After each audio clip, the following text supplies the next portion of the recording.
started several days ago, sparked by the rising cost of natural gas, but quickly turned into anti-government protests. Dozens have been killed, hundreds injured, and thousands arrested. NATO Secretary General says the military alliance and its allies are closely watching unfolding events in the country. We are concerned, we regret the loss of lives, and of course it is important that violence ends and that human rights are respected. I've sent him an email, I ain't heard nothing back. Of peaceful demonstration and freedom of expression. And many allies have expressed this, and I expressed this as Secretary General of NATO. Earlier, I spoke to Adam Hug, the director at the Foreign Policy Centre in London.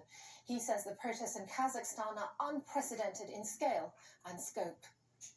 You've seen over the last decade or so a number of major economic protests in 2011, which is probably the closest comparator around the Zhanaozen massacre. But since then, you've had a number of economic protests around quality of living. That's terrible. The cost of living issues as more and more citizens have been unable to benefit from Kazakhstan's wealth.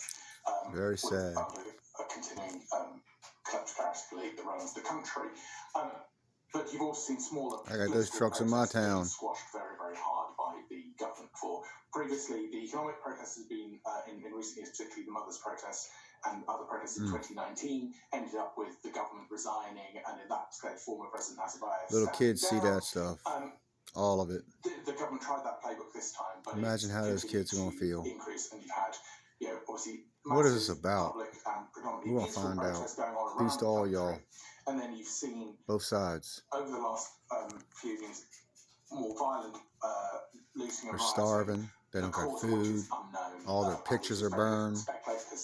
Their families are hurt. Little kids are missing legs, arms. Can you imagine? That looks like Washington and New York, D.C., doesn't it? Washington, D.C., New York City. That took place and has taken looks like an old friend of mine. From the government away from look at that one. That remains to be seen. But you've got a Goodness. situation where the president is calling for the security forces to shoot people without warning. You've had a massive change inside the elite where former President Nazarbayev and his clan have been booted out effectively by all accounts. So there's real change. They're gonna drop the bomb, baby. And on the ground. Make that money. Tensions are rising.